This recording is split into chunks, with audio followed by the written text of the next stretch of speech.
tardes, bona tarda a tots y a todas. Es un placer saludaros y daros la bienvenida a todos y a todas a esta primera edición, perdón, a esta primera sesión, ¿no?, del ciclo Vespres de Pensament del curso 2025-2026, que de hecho inaugura la tercera edición de este ciclo de conferencias y mesas redondas en torno a cuestiones filosóficas y humanísticas de actualidad. Vespres de Pensament nació con el propósito de ofrecer una serie de conversaciones y clases magistrales a los estudiantes de nuestro máster universitario en filosofía y debates contemporáneos sobre las artes y la tecnología. Pero este ciclo pretende también ser un espacio de reflexión abierto a toda la comunidad universitaria de nuestro campus de La Salle URL y, de hecho, a toda la ciudad de Barcelona.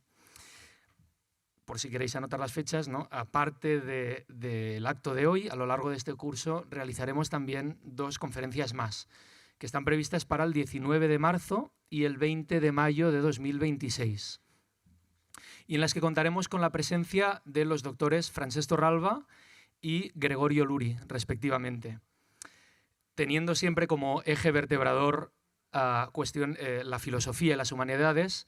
Abordaremos también cuestiones relativas al arte y a la tecnología, que son especialidades igualmente presentes en nuestro máster y disciplinas propias de nuestro campus, que busca enriquecer cada vez más un diálogo interdisciplinario. Hoy tenemos la suerte de contar con los doctores Joan García del Muro y Carles Ginàs, que conversarán sobre la necesidad de pensar la ética en un tiempo de indiferencia. El doctor Carles Ginàs es catedrático de la Universidad Ramon Llull y actual decano de la Facultad de Filosofía de La Salle Universidad Ramon Llull. Dos de sus obras fueron premiadas con el Premio Carreras i Artau de Filosofía del Institut d'Estudis Catalans y con el Premio Joan Maragall, respectivamente. Carles Ginàs es profesor tanto en el grado en Filosofía como en el grado en Filosofía, Política y Economía, y también en el máster en Filosofía y Debates sobre las Artes y la Tecnología, donde imparte la asignatura de Debates Contemporáneos sobre la Tecnología. Por su parte, el doctor Joan García del Muro es también profesor en la Facultad de Filosofía de La Salle URL e imparte clases tanto en sus grados como en el máster, en el que es profesor de Ética. Joan García del Muro ha publicado 15 obras, muchas de ellas en formato de ensayo y que abordan temas de actualidad, como el consumismo, el totalitarismo o la posverdad. Algunas de estas han tenido una amplia divulgación. Joan García del Muro, de hecho, ha sido galardonado con hasta 10 premios de ensayo, entre los cuales, por ejemplo, el premio Ernest Lluch a la cultura y los derechos humanos, el premio Joan Fuster de ensayo y el premio Arnau de Vilanova. Las razones que nos mueven hoy y que motivan la sesión de hoy son dos, al menos dos. La primera, en primer lugar, la muerte de un gran filósofo, Alasdair MacIntyre, hace apenas unos meses. MacIntyre ha sido, sin duda, uno de los más grandes filósofos de nuestro tiempo. Y su obra nos mueve precisamente a reivindicar la virtud moral, en una época que parecía inevitablemente marcada por un horizonte nihilista y relativista. En segundo lugar, la segunda cuestión que nos mueve a preparar esta sesión de hoy es la reciente aparición del libro Els convidats de pedra, un assaig sobre l'auge de la indiferencia del propio Joan García del Muro. Ha sido publicado ahora en 2025, hace apenas unas semanas, por Eumo Editorial. Y este libro también nos invita a reflexionar sobre la posibilidad de un compromiso ético que supere la apatía moral en la que parece que vivimos inmersos. A la salida podréis encontrar y adquirir este nuevo ensayo de Joan García del Muro y, si lo deseáis, el propio autor también estará a vuestra disposición para firmar algunos ejemplares. Aprovecho este momento también para agradecer tanto a Eumo Editorial como a la librería A Peu de Pàgina su presencia hoy en este acto, ¿no?, y la posibilidad, pues, de adquirir estos libros. Muchas gracias también por descontado a los ponentes, a Joan y a Carles, y también a todos los presentes por venir. Y aprovecho esta ocasión, ¿no?, este inicio del ciclo Vespres de Pensament y este inicio también del máster para los estudiantes del máster hace una semana, para desearos un buen curso y que tanto dentro como fuera de las aulas este curso pueda acercarnos cada vez más al bien, a la belleza y a la verdad. Muchas gracias.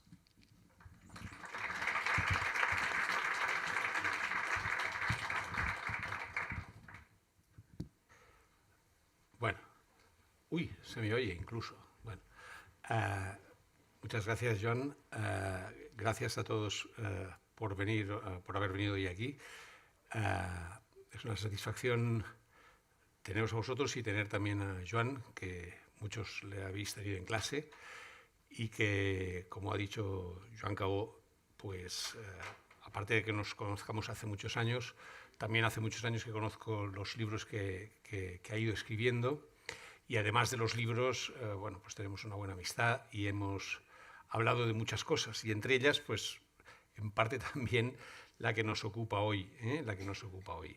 Entonces, mira, yo lo plantearía, iremos dialogando, el libro es uno de los motivos, pero no es el único, y iremos dialogando sobre esto y al final os abriremos también la conversación a vosotros en el último tramo, que no queremos acabar muy tarde porque entre que nos han quitado una hora de sueño y todas estas cosas. Bueno, acabaremos sobre las 8, una cosa así, pero que los 10 últimos minutos podáis hacer algunas preguntas. Intentaremos agruparlas todas, que las formulemos de la manera más breve posible y entonces intentar contestarlas en conjunto. Bueno, ya lo recordaré luego cuando estemos hacia el final. Yo plantearé ahora un poco el asunto y le daré la palabra a Joan para que también diga un poco lo que considera. El libro, como ha dicho Joan, tiene un título, Convidats de Pedra, que es más, digamos, más literario, pero después hay un subtítulo que es más filosófico, si se quiere decir así, que es un assaig sobre l'auge de la indiferencia. Indiferencia, si os fijáis, a fin de cuentas es un término negativo, con un in delante, ¿no? Que simplemente es un negar la diferencia. Negar la diferencia puede querer decir muchas cosas en muchos ámbitos distintos. Indiferencia pues quiere decir que no hay diferencia entre dos cosas, o sea que son la misma cosa, por ejemplo. Pero en el terreno moral suele asociarse pues a desidia, negligencia o como se le quiera decir. Pero no olvidemos que el término indiferencia ha tenido también acepciones positivas, incluso en la espiritualidad, por ejemplo, de que la indiferencia no deja de estar ligada a conceptos que igual a algunos os suenan, como el abandono, ¿no? del alma en Dios, etc. El abandono quiere decir que solo Dios me importa y que soy capaz de deshacerme de otras muchas cosas que me son en este sentido indiferentes. Por tanto, cuidado porque es una palabra que puede tener sentidos positivos y sentidos negativos. Mi primera cuestión, Joan, era un poco precisamente esta, ¿no? ¿De qué manera podemos, o de qué maneras podemos concretar los puntos de partida del tema de la indiferencia? ¿De qué maneras podemos concretar este tema que tiene tantas posibilidades de abordaje, ¿no? ¿Cómo lo...? Muy bien. Bueno, primero, buenas tardes. Gracias. Es un honor totalmente inmerecido para mí estar aquí hablando de este libro, que, por cierto, a la mayoría de los que habéis sido alumnos míos os sonará muchísimo todo de lo que hablaremos y de lo que encontraréis aquí, porque en realidad son cosas que hemos ido pensando en clase con vosotros. El punto de partida... Yo diría que, bueno, yo encontré desde hace tiempo un síntoma cultural, podríamos decir, para mí muy sorprendente, que es que la indiferencia, en sentido negativo, la indiferencia cada vez la percibimos más como una virtud, y en cambio la compasión como si fuera una señal o un síntoma de debilidad. Para que me vayan bien las cosas en la vida y para ser feliz, lo que tengo que intentar es abandonar esa debilidad, esa compasión, esa solidaridad, que las cosas me afecten, propia de inmaduros, y vivir de esta manera. Este síntoma que, bueno, lo observo en muchísimos momentos de nuestra vida. Y yo, bueno, en realidad parto de una convicción, que es que la indiferencia, en este sentido negativo, no es neutralidad para mí. El indiferente ante la injusticia o ante el dolor de los demás no es el que está en medio y no se implica y por tanto no se moja ni con uno ni con otro, sino que para mí la indiferencia clarísimamente es complicidad con el que ejerce la injusticia. Ante alguna injusticia o ante algún acto de dolor de alguien, si nosotros no intervenimos, no decimos nada y nos quedamos indiferentes, pues para mí es eso. Hay una cita muy famosa de Burke que yo diría que es bastante lo que yo pienso. Seguro que la conocéis la mayoría. Para que el mal triunfe, solo hace falta que las buenas personas no hagan nada. Entonces, este no hacer nada me parece que es un síntoma, bueno, un síntoma de nuestra contemporaneidad. Y si queréis un poco muy rápido ya, el punto diríamos el punto de vista teórico, y el mío personal, cómo he llegado yo a este libro. Pues hace unos años me dediqué a estudiar algo que para mí era muy inquietante, que eran cómo muchos jóvenes educados en nuestros colegios, desde P3, pasando por la primaria, por la ESO, por el bachillerato, en los nuestros o en los de Francia o en los de Bélgica, esto era hace unos años, se dejaban seducir por los cantos de sirena de Estado Islámico y de estas organizaciones y se apuntaban a irse a Siria a luchar o a hacer atentados, ¿no? Y lo que yo observé en estos jóvenes es que, yo creo, como por ejemplo en los de Ripoll, muy pocas veces era un tema religioso. No es que de ser tan buenos creyentes, tan creyentes, pasaran al islamismo, sino que había algo más, ¿no? Y lo que me inquietaba en realidad era cómo podían dejarse engañar tan fácilmente por esos cantos de sirena de los captadores, que ya se veía que no tenían ningún, ¿no? Entonces, bueno, y eso fue un libro que fue Soldats del Nord-Est. Entonces, seguí pensando y pensé, bueno, sí, a mí no me engañarían nunca los captadores estos yihadistas, bueno, espero, pero otras muchas veces sí que me dejo engañar y seducir, ¿no? Es muy fácil pensar, mira, qué tontos, qué ingenuos, que no ven, que les están tomando el pelo.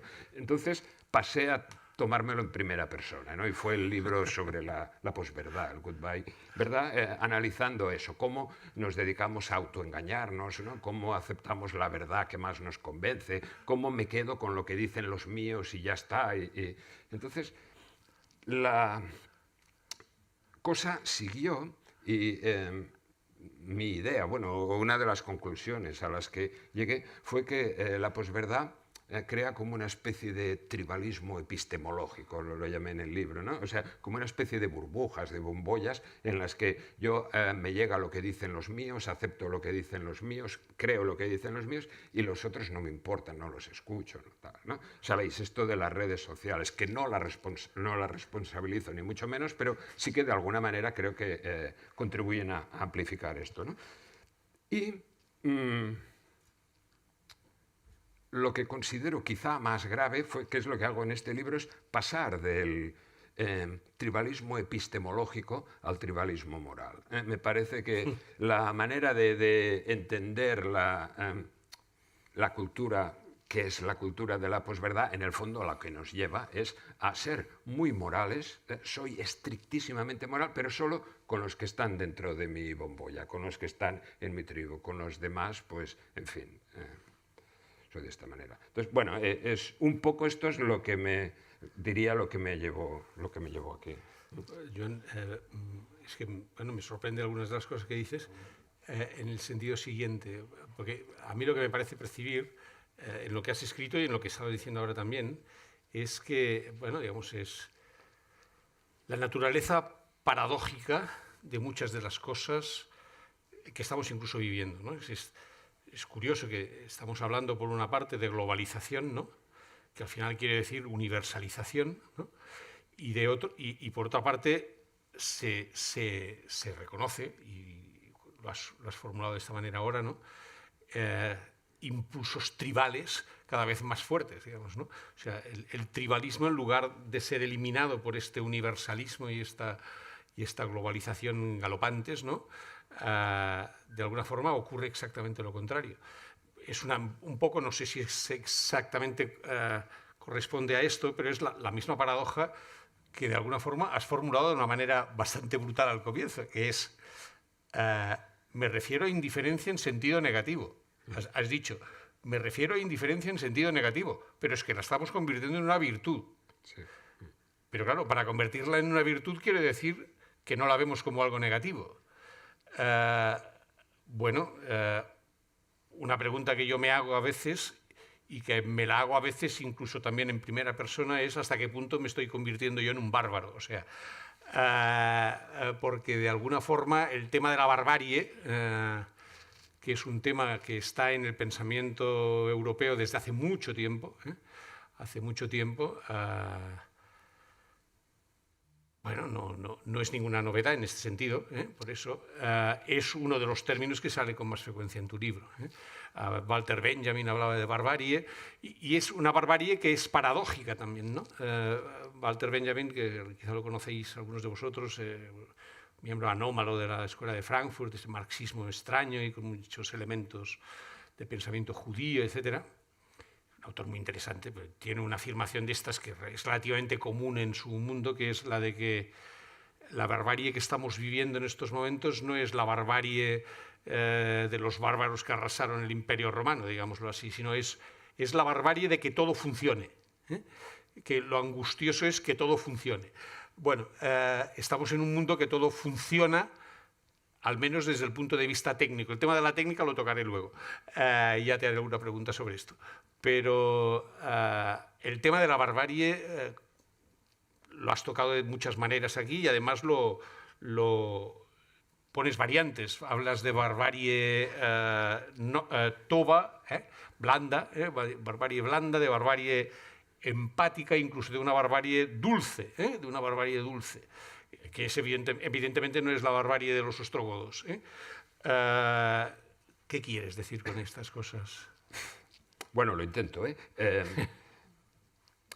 Está claro que mirando a la barbarie de mediados del siglo pasado, parece que nosotros, ¿no?, estamos en otra cosa, pero barbarie dulce.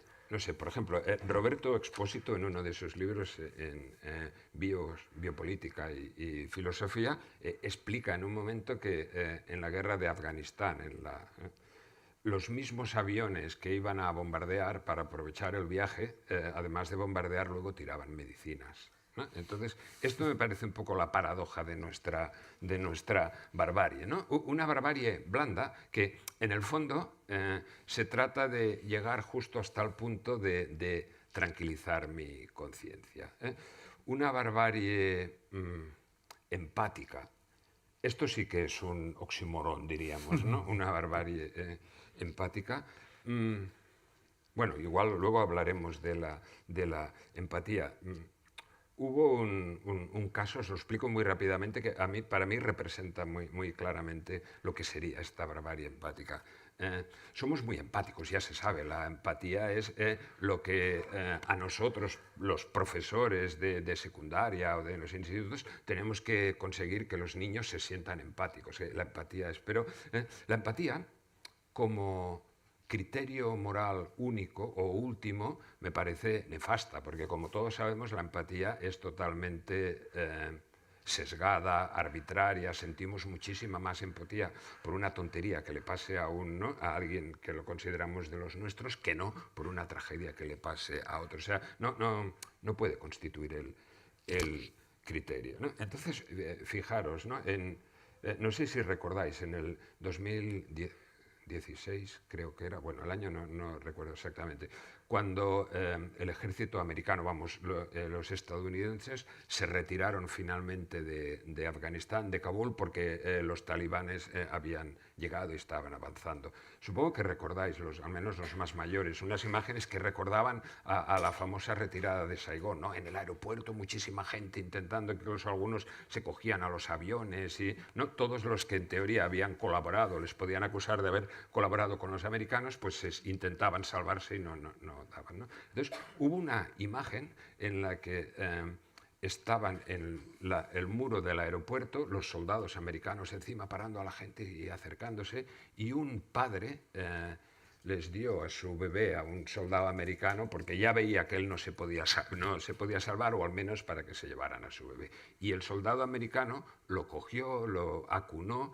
y se lo llevó para adentro, ¿no? Entonces fue un gesto de empatía fantástico. Pues al cabo de 6 meses localizaron a este bebé que vivía en casa de una familia, que era un taxista que no tenía hijos varones, y él explicó que esa misma mañana en el aeropuerto encontró en un rincón oscuro llorando a ese bebé tirado y no había nadie, y él lo recogió y se lo llevó a casa. Entonces, esto me parece que representa perfectamente lo que es nuestra barbarie empática, ¿no? Somos muy empáticos, pero esta empatía es tan epidérmica, tan superficial, que solo nos lleva en el momento a cogerlo y qué pasó por la cabeza de ese soldado para que luego simplemente lo dejara allí, lo abandonara.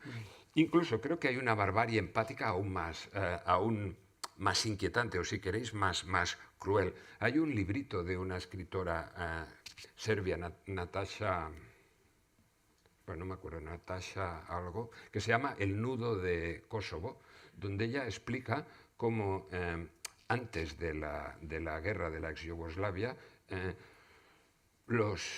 algunos medios de comunicación y desde el poder se dedicaron a bombardear con noticias, la mayoría falsas, algunas exageradas, de cómo personas serbias en Kosovo eran asesinadas, torturadas, violadas, y se dedicaron a fomentar empatía por los serbios que vivían en Kosovo. Pero en realidad esta empatía lo que pretendía era que luego la empatía se convirtiera, ¿no?, en odio, en indiferencia hacia los kosovares que habían hecho eso. Y bueno, barbarie blanda, me parece que esta es la que más me inquieta, y de hecho el libro va por aquí, la barbarie blanda. No odiamos, no hacemos barbaridades, la mayoría de nosotros al menos, pero permanecemos impasibles sin mover ni un dedo ante los que las cometen. Esto, de hecho, lo explico al principio del libro, fue casi el desencadenante de escribirlo.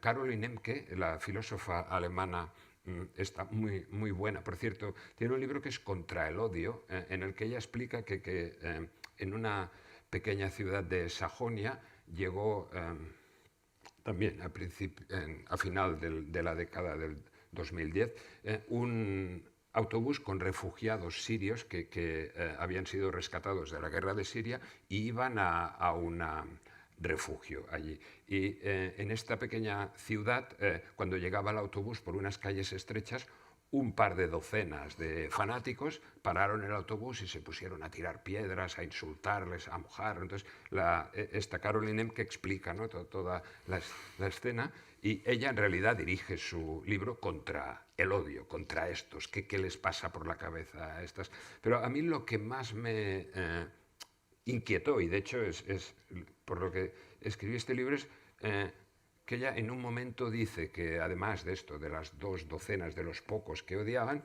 había centenares de personas alrededor que no odiaban, que no hacían nada, pero estaban allí de espectadores asistiendo a la... Esta me parece que es nuestra barbarie blanda, ¿no? Yo nunca me ensuciaría las manos, yo no he hecho nada, pero no he hecho nada tampoco para posicionarme por la justicia. Bueno, no. Es que me sorprende que muchas de las cosas que estamos comentando, y si os fijáis, yo creo que esto es un dato que tiene su relevancia. O sea, si me permitís decirlo así de una forma no muy técnica, ya somos conscientes de que aquí, aunque sois alumnos de diversos niveles y personas interesadas en general, y por lo tanto ciertos tecnicismos no, pero bueno, digamos, una de las características de nuestro tiempo es una cierta inorganicidad. Digamos, vivimos en una sociedad poco orgánica, digamos, en que las cosas no están trabadas de la manera en que quizás lo han estado en otros momentos. En todas partes han cocido siempre habas, digámoslo así, y por tanto disfunciones las ha habido siempre. Pero quizá tenemos, al menos a nivel subjetivo, una sensación muy grande de esta falta de trabazón, ¿no?, de organicidad, y esto lo han formulado incluso autores, bueno, pues importantes, yo que sé, y con perspectivas muy diversas y con objetivos muy diversos. Comte, ¿no?, yo que sé, Auguste Comte, el fundador del positivismo a principios del siglo XIX, comparte con, por ejemplo, los reaccionarios enemigos de la Revolución Francesa, como de Maistre y tal, la afirmación de que la época que inaugura la Revolución Francesa es una época mecánica, que es una época no orgánica, ¿no? Y entonces postulan que la época anterior, que era muy injusta, la del absolutismo y la monarquía y tal, era injusta, pero era orgánica, y que ahora el precio de abandonar la injusticia de esa época ha sido una época más justa, pero inorgánica, con todos los peligros que esto supone, y que deberíamos conseguir una época orgánica de nuevo, ¿eh? Bueno, yo lo que diría es, los peligros de las épocas inorgánicas es que se escindan cosas que en las épocas orgánicas están más articuladas. Y esto es lo que yo quiero decir. Por ejemplo, las paradojas que estábamos viendo es que hay cosas que pueden tender a unirse contrarios, tú lo has expresado incluso con tus fórmulas, ¿no? Barbarie blanda, barbarie empática, parece que sean, bueno, son oximorónicas, no sé si sería un buen adjetivo, ¿no? Por una parte, la tendencia a unir cosas que parecen absolutamente contrarias, y por otra parte, por ejemplo, la tendencia a escindir cosas. Por ejemplo, la razón de la emoción. Nosotros tenemos emociones muy emocionadas y razones muy frías, digamos, el cálculo racional de nuestra técnica, por ejemplo, es tremendamente eficaz, pero tremendamente frío, y al otro lado está la emoción. Y hay una especie de tendencia a que estas escisiones se multipliquen en muchos ámbitos. De hecho, tú en el libro hablas, y a mí me gustaría también subrayar esto, porque el autor que ha mencionado Cabot, que murió este año, que es Alasdair MacIntyre, que es un filósofo norteamericano muy interesante, con una evolución personal también muy extraña. El libro principal de MacIntyre, el primero, yo creo que es el más brillante, se titula Tras la virtud. En castellano lo titularon así, Tras la virtud, After Virtue en inglés. Y uno de los temas de este libro, él había pasado por diversas escuelas y por diversas fases, era el de que realmente en nuestra época inorgánica, digámoslo así, no hay argumentos morales racionales. Mucha gente tiene principios morales, pero estos principios morales no los basa en argumentos racionales, sino en principios puramente sentimentales o afectivos. Es, yo actúo así porque yo lo siento así. Yo actúo así porque yo lo siento así. Yo actúo así porque yo lo considero que si no me sentiría mal, si no hiciera esto me sentiría mal. Bueno, esto lo tocas tú también, ¿no? Y aparte de que yo os recomiendo el libro de MacIntyre porque tiene potencia, digamos, y es un libro con muchos registros y con muchas caras, Pero esto que acabo de decir, no sé cómo lo... Sí. Esta tendencia a, por un lado, ¿no?, que se fundan cosas que son heterogéneas y que no heterogéneas, son contradictorias, y después a que se escindan cosas que en la realidad deberían ir de alguna forma articuladas. No digo que fueran idénticas, porque claro, la razón y la emoción no son idénticas, pero sí que de alguna forma tendrían que ir articuladas, ¿no?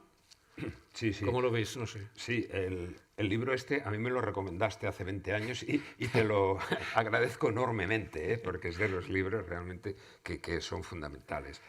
La hipótesis que plantea en el capítulo 1 es extraordinaria, ¿no?, para entrar en el tema, pero sí, es verdad. Yo creo que además viene muchísimo a cuento con lo que estamos hablando, sobre todo la extinción entre razón y emociones, ¿no? Y que este asunto se aborde solo desde el campo de las emociones.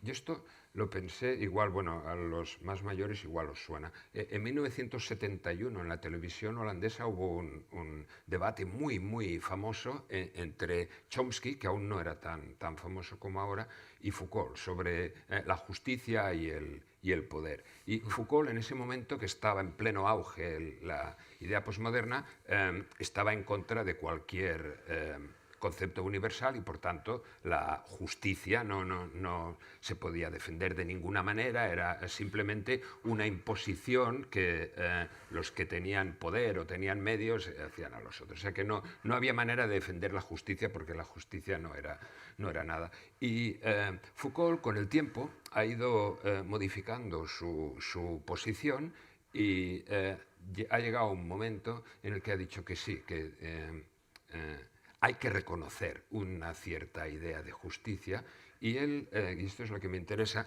dice, porque hay acciones o hay actuaciones, comportamientos que se me hacen insoportables. Y entonces él define la justicia por la insoportabilidad. Con lo cual estamos, ¿no?, en haber escindido completamente lo que sería entender lo que es la dignidad humana, la igualdad de derechos y, en fin, lo que sería abordar racionalmente el tema de la justicia y abordarlo solo desde el punto de vista afectivo. Fijaros, justicia es lo que no puedo soportar. Entonces, tratar la justicia puede convertirse en un asunto de gestión de emociones, ¿no? Si resulta que justicia es lo que no soporto, quizá es mucho más fácil que intentar modificar la realidad esta que no soporto, gestionar mis emociones y hacer bajar mi nivel de soportabilidad y hacer que ya la soporte. Y en este sentido es lo que os decía al principio, que quizá la indiferencia se ha convertido más en una virtud que en Eso es una muy debilidad. interesante. Es que, perdonad, pero es que ahora me río, es una frase un poco bestia, pero Kierkegaard, tal cual conoceréis más de uno, digamos, como autor y tal, pero tiene una frase, no sé si en sus diarios, no sé dónde, que dice, yo cuando está en mala cosa, dice, leo el Antiguo Testamento, dice, o Shakespeare, dice, al menos allí la gente peca.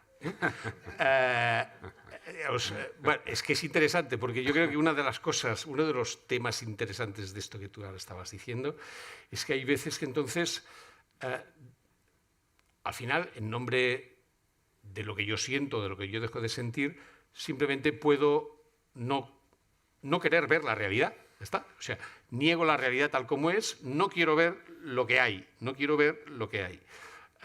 Bueno, un poco la frase de Kierkegaard, bueno, pues David comete adulterio y encima mata al marido de la mujer con la que era. Bueno, pero luego se arrepiente, digamos, pero claro, no te puedes arrepentir si no dices me he pecado, digámoslo así. Entonces, claro, si no, yo lo siento así, macachu. Si David llega a decir esto, no tenemos el Antiguo Testamento, digamos. Si David llega, no, es que yo lo siento así, vaya desastre. Bueno, entonces, no sé, ¿cómo lo desarrollarías en este sentido? Porque, ¿me entiendes lo que quiero decir, no? O sea, va con el tema de las escisiones estas, el tema del emotivismo, no es solo el McIntyre, sino de qué manera está influyendo incluso en la política, porque esta palabrita que ahora está tan de moda del populismo, al final no es más que emotivismo en el terreno político, digámoslo de esta manera, ¿no? Sí, bueno, en realidad Aristóteles, ¿no?, en la retórica lo reconoce, ¿no? O sea, tú puedes elaborar argumentos lógicamente impecables, extraordinarios, pero si quieres influir realmente en alguien, tócale el pazos, ¿no? Envíale un mensaje emocional. Entonces, bueno, Aristóteles reconoce que esto, aunque es muy efectivo,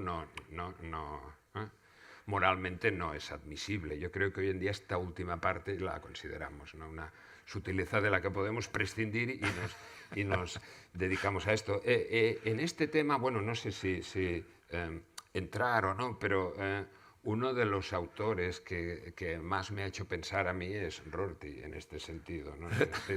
El emotivismo, ¿no? Estaba mirando, por suerte no está Jordi Graupera, creo, ¿no?, que es el que igual nos hubiera discutido la interpretación que yo hago de Rorty.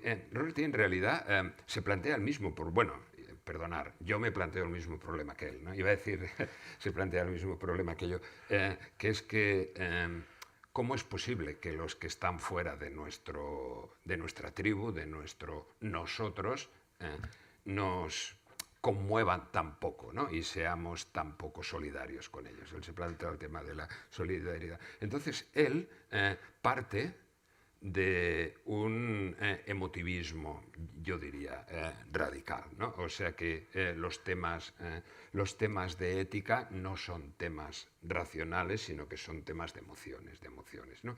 Y su solución para que a nosotros en realidad seamos solidarios no solo con nuestro pequeño grupito, sino con los demás, su solución es intentar ampliar al máximo nuestro nosotros, ¿no? Intentar hacer un nosotros cada vez más amplio en el que entren todos. De esta manera mi solidaridad se irá ampliando, ¿no? Entonces, él, claro, como buen emotivista, creo, define la justicia como lealtad al grupo, ¿no? La justicia para él no es más que la lealtad. Si yo consigo que todos entren, que los máximos entren dentro de mí nosotros, sentiré esta lealtad hacia ellos, que solo la siento hacia los de mi grupo, y por tanto actuaré con justicia y no con indiferencia ante ellos.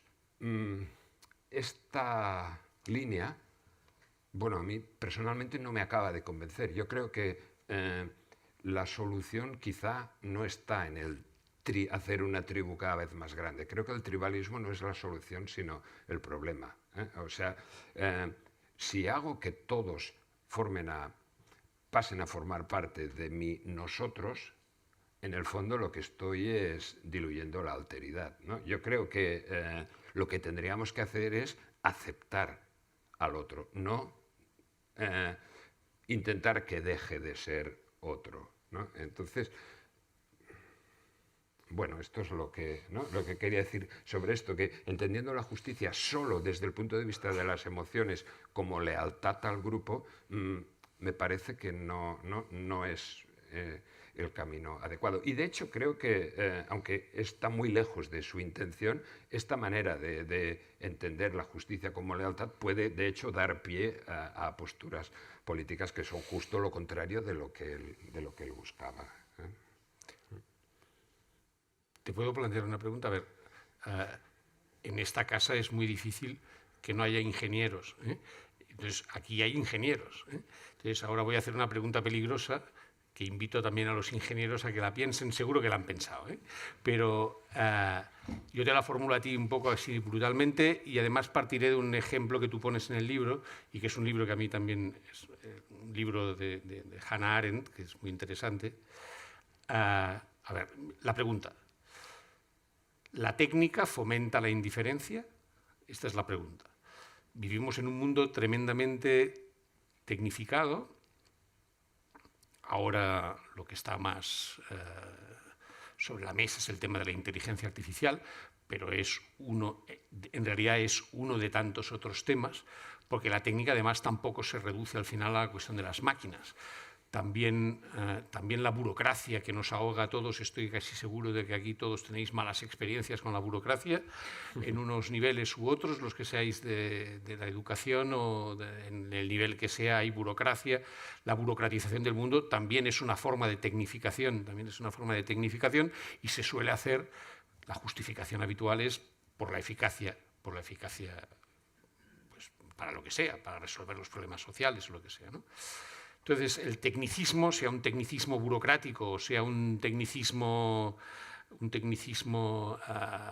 el sentido más propio del término, digamos, de la técnica ingenieril o como quieras llamarle, ¿hasta qué punto al menos no converge con el tema de la indiferencia? Yo creo, es seguro, yo me atrevo a anticipar una parte de tu respuesta, es seguro que la técnica no es el único factor en la potenciación de la indiferencia. Pero ¿hasta qué punto convergen?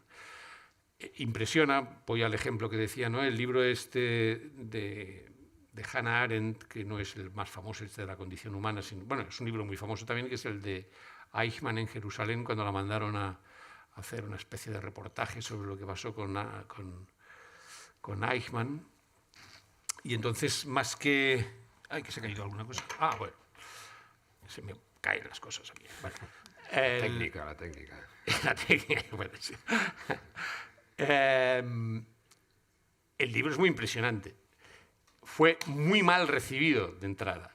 Es una autora judía, alemana, exiliada en Estados Unidos y que se va a Israel cuando se produce la detención. Yo ahora no entro en el tema de la detención de Eichmann, que hay autores judíos, marxistas, como son ciertas personalidades importantes de la Escuela de Frankfurt, que criticaron el hecho de que Israel se hubiera atrevido a secuestrar a un señor en otro país, mandar un comando, etcétera, etcétera. Pero ahora no entro en esta cuestión.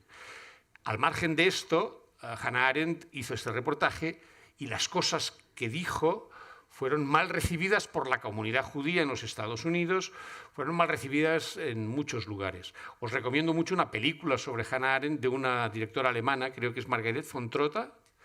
Es muy, muy bonita, es una película alemana que lo ve desde dentro y es muy interesante, ¿eh? Os lo recomiendo mucho. Pero claro, la cuestión es esta. Eichmann no es un señor que odie. Es alucinante, pero no es un señor que odie. Es un eficaz burócrata, un eficaz servidor del Estado, que le pusieron a hacer esto como le podrían haber puesto a hacer cualquier otra cosa, ¿no?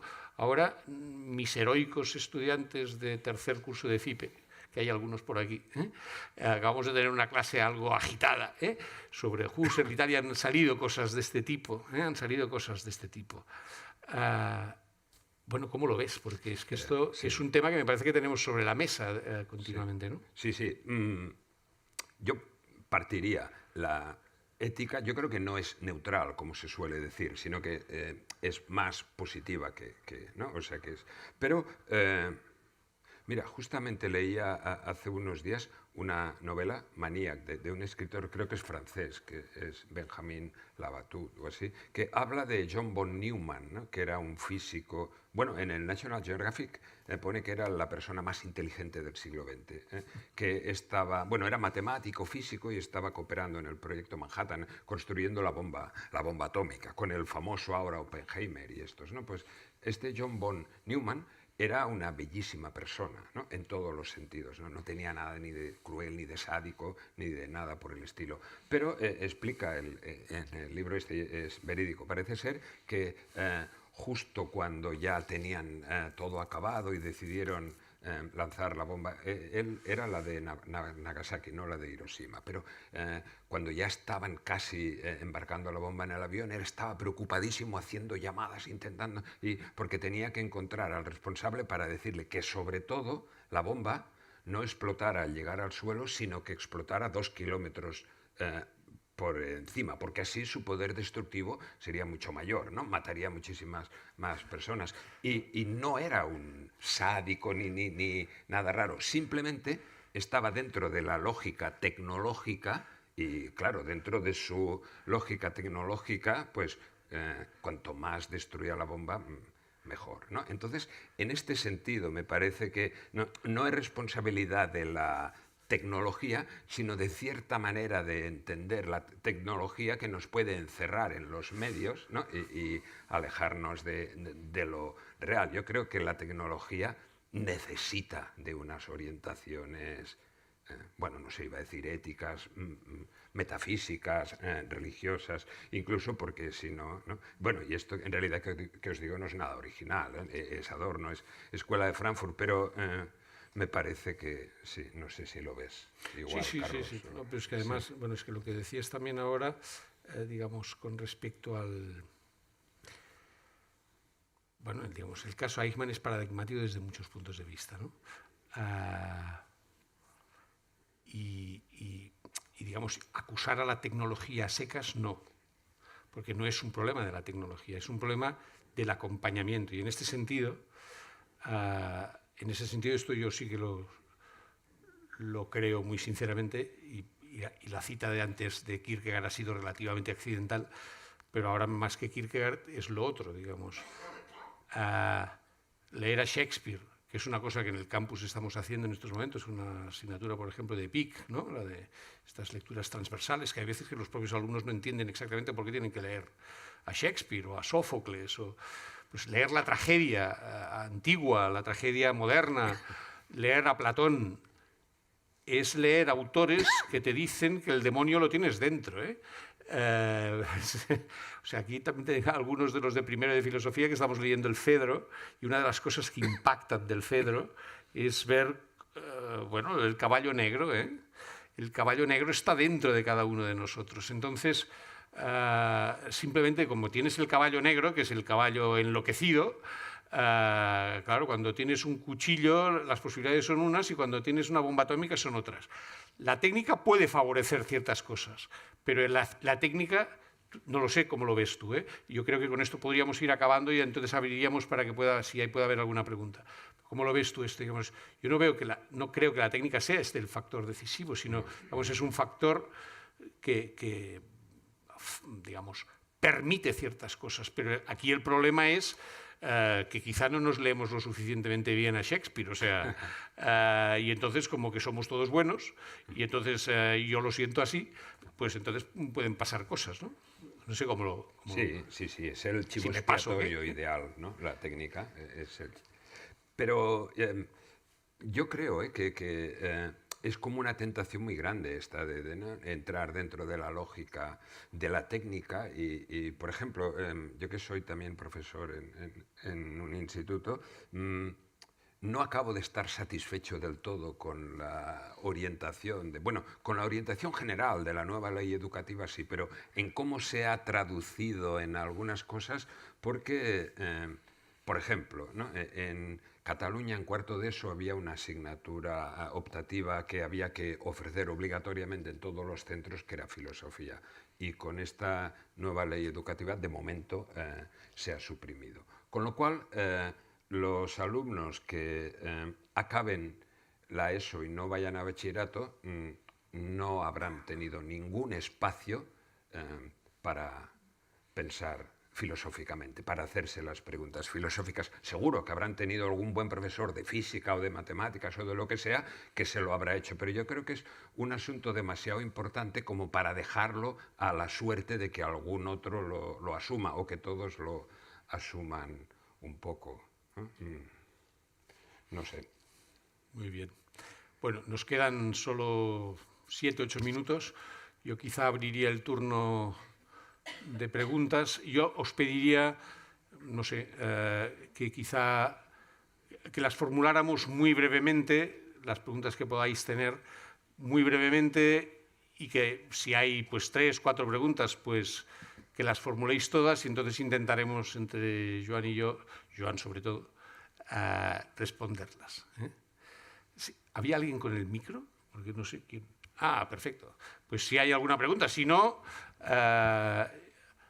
seguiremos. Sí.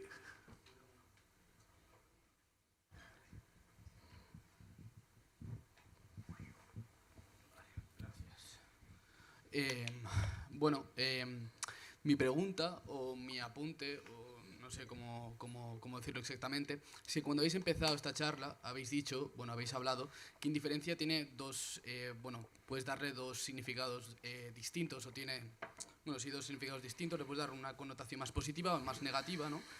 Y luego, y respecto a esto, también creo que no habéis hablado de por qué se está dando esta indiferencia hoy en día, sobre todo en los jóvenes, o al menos yo como joven lo noto bastante, ¿no? Esta indiferencia por la política, esta indiferencia por la filosofía, esta indiferencia por la cultura y por cualquier ámbito del pensamiento. Y simplemente quería apuntar que esta virtud o esta indiferencia que se está dando también es un poco, porque al menos desde la perspectiva que yo estoy viviendo, es que estamos viendo un sistema político ciertamente corrupto o disfuncional, un sistema educativo ciertamente disfuncional o que no da pie a este planteamiento de preguntas que también guían un poco nuestro alma, nuestra vida. Entonces, ante esta situación que no tenemos mucho control sobre prácticamente nada que pasa en nuestras vidas, a mí me da la sensación que tampoco tenemos herramientas para influir en la política o en muchos ámbitos. La indiferencia a veces me da la sensación de que es la mejor o una de las pocas opciones que nos quedan. No me gusta verlo así. Yo creo que sí que hay que implicarse, porque cuando te implicas también lo expandes y lo comunicas, ¿no? La importancia de estos ámbitos del pensamiento, pero es lo que digo, que veo la indiferencia como algo natural en ciertas personas por esa incapacidad de influir en muchos ámbitos que están disruptivos y de nuestra sociedad de hoy en día. No sé qué opináis. Gracias. ¿Alguna pregunta más? Aquí, mira, hay dos aquí. Ah, Y allí otra. y allí otra, vale.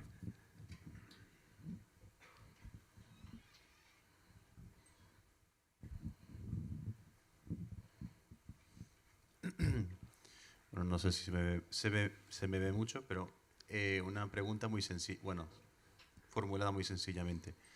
¿Qué tipo de experiencia puede romper con la indiferencia? En el sentido de la neutralidad o calificado de negativo. Gracias. Muy clara. Y os agradecería si fueran así sintéticos, porque hay varias por aquí. Aquí hay dos, vale. Y allí había una también, me parece, ¿no? Sí. Sus preguntas son más difíciles que las tuyas, ¿eh? ¿Ves? Es que tú y yo habíamos hablado antes. Bueno, muchas gracias. Comentabais que parecía paradójico que a más globalización continuara aflorando esta llamada al tribalismo, ¿no? Pero el tribalismo no deja de ser el reclamar un espacio para poder tener una expresión del ser. Entonces parece como que la globalización no deja de ser una causa, ¿no? Quizás de este tribalismo. Y la pregunta, bueno, primero si estáis de acuerdo con esto, y luego la pregunta saber, es decir, cómo en esa necesidad del ser que todos parece que tenemos, cómo la podemos superar, ¿no? Porque al final cuando hay esa exigencia del ser parece que siempre hay violencia y al final, ¿no? Es como un movimiento centrífugo que no nos deja salir hacia el otro. Gracias. Ya, a ver, contestemos estas dos, Xavier, y había aquí una persona, estas dos y cerramos porque si no, sí que no vamos a tener tiempo de responderlas todas, que son todas interesantes. Un poco ante la indiferencia, ¿no? Podríamos encontrar la preferencia y dentro de una burocracia tecnocrática a la preferencia se le llama caciquismo. Entonces, ¿cómo es un problema de escala que la burocracia y el caciquismo hayan cambiado esa carta de virtud, ¿no? La última estaba aquí. No, per aquí, si vols. Perquè està aquí davant. Gràcies. Gràcies,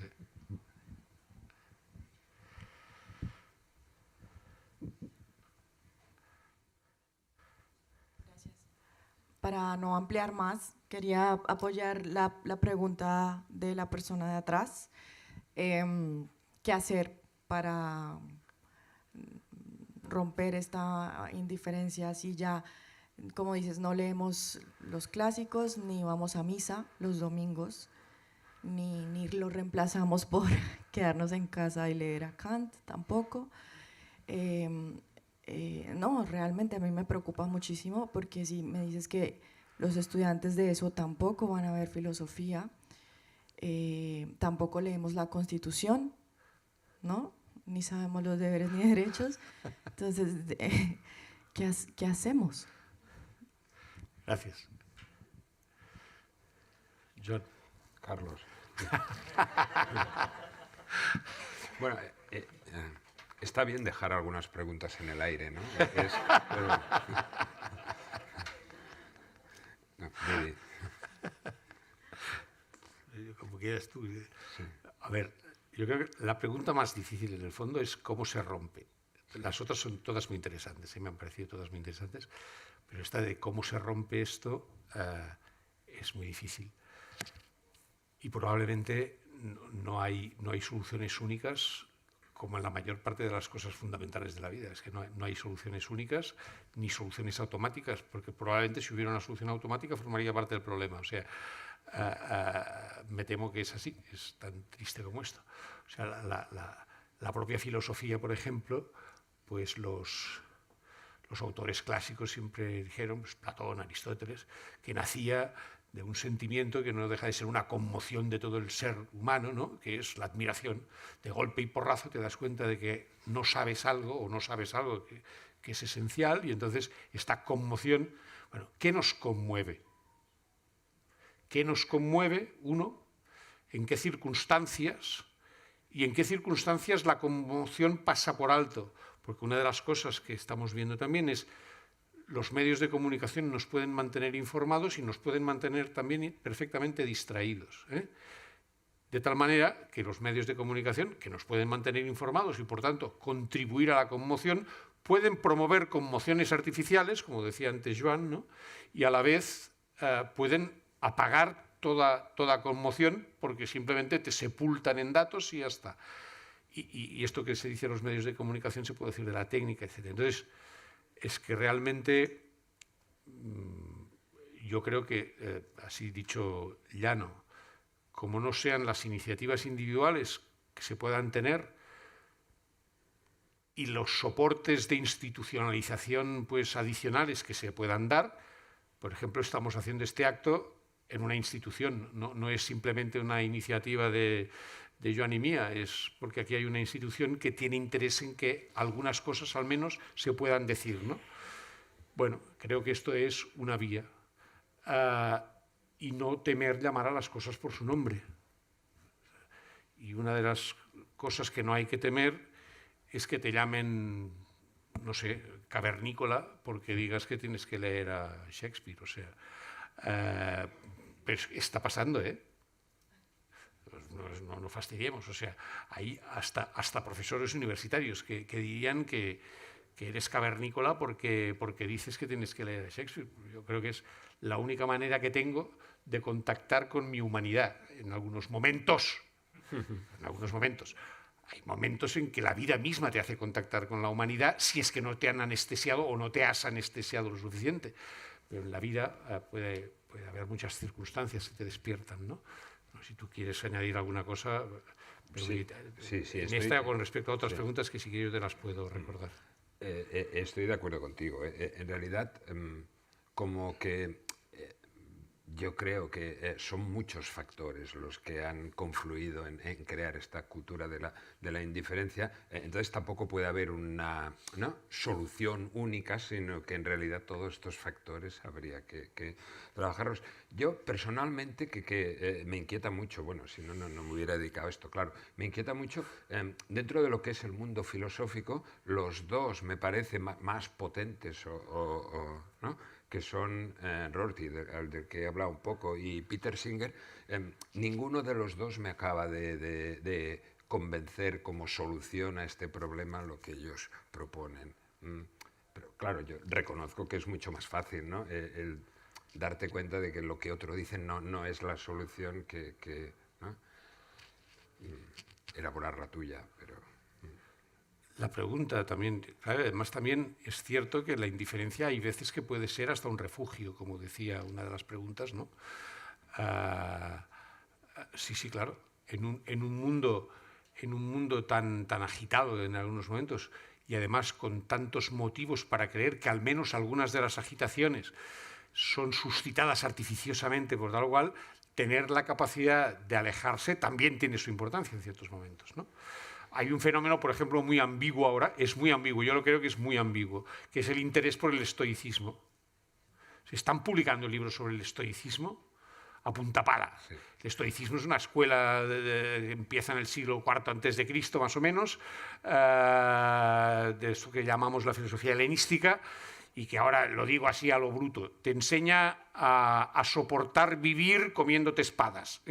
Esto es que Nietzsche pone este ejemplo, digamos que cuando no hay más que comer que espadas, pues también te comes las espadas. O sea, que es en momentos de mucha gravedad y tensión. Bueno, es normal, porque hay mucha gente que está comiendo espadas. Entonces, si hay unos filósofos que te dicen...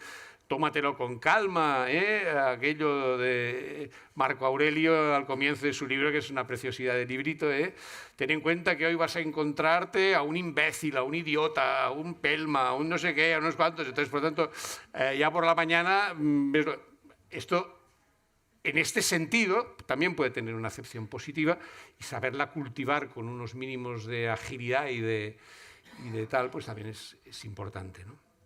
El tema de la indiferencia como refugio, de por qué la indiferencia, Eduard también lo preguntaba, el qué tipo de experiencias, ya lo hemos intentado responder algo. Había después el tema de la globalización y el tema también de la indiferencia, la preferencia. Esta no sé si te acabo de entender, pero ya te pillaré otro día.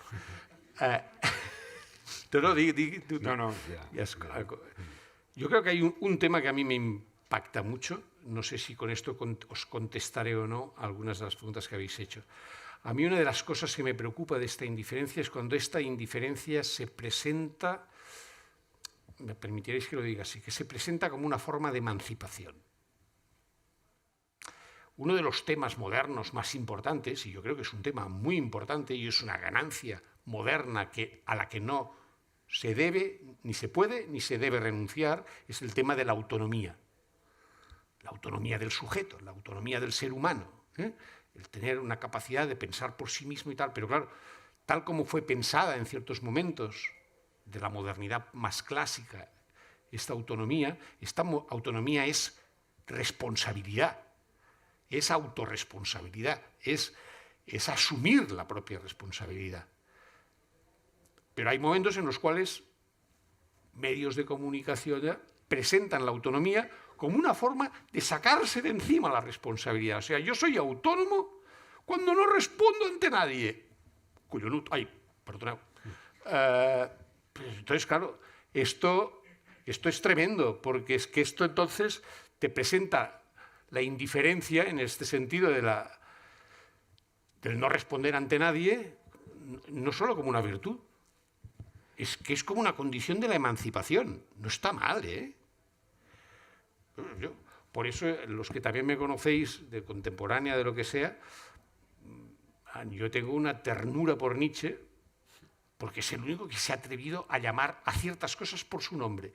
Luego, todo el resto me parece aterrador, pero se ha atrevido a llamar a ciertas cosas por su nombre. Claro, al final, Nietzsche es asumir lúcidamente lo que significa autonomía en el sentido de más allá del bien y del mal. O sea, yo solo soy autónomo cuando no hay bien y mal.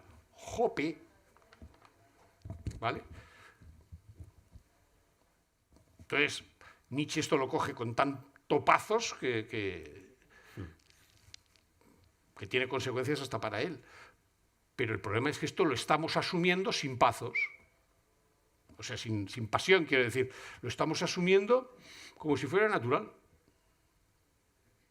Yo creo que a esto es que o eres capaz de leer Hamlet un poco bien o yo no sé qué salida hay. Disculpemos el rollo. Pero... No, o sea, es que fijaros, desde esta perspectiva, ¿no?, que ha dicho Carlos, la compasión es el disparate más grande, la compasión, o sea, el sufrimiento del otro, ¿no?, desde la perspectiva esta neoestoica y que, ¿no?, o sea, es justo lo contrario de lo que tengo que, ¿no?, de lo que tengo que hacer, ¿no? Bueno, muy bien. Pues no nos queda más que agradeceros mucho vuestra atención y invitaros a que vengáis a las próximas sesiones, que ya os las ha anunciado Joan, y que podamos compartir algunas tardes más como esta. Gracias. Muchas gracias.